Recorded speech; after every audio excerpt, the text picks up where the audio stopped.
कथेचे नाव मुलाचा हट्ट. स्वामी समर्थांची शिकवण. एका छोट्या गावात एक गरीब आई आणि तिचा लहान मुलगा राहत होता.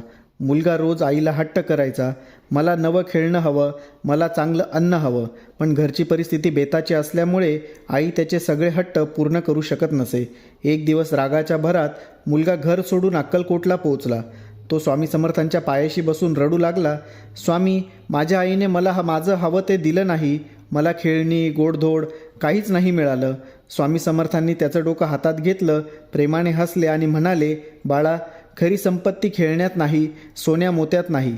तुझ्या आईच्या डोळ्यातलं प्रेम, तिच्या हातचं कष्टाचं जेवण आणि तिच्या मायेची सावली हीच खरी श्रीमंती आहे. जगातील कोणतंही धन संपेल, पण आईच्या प्रेमाचं ऋण कधीही संपणार नाही.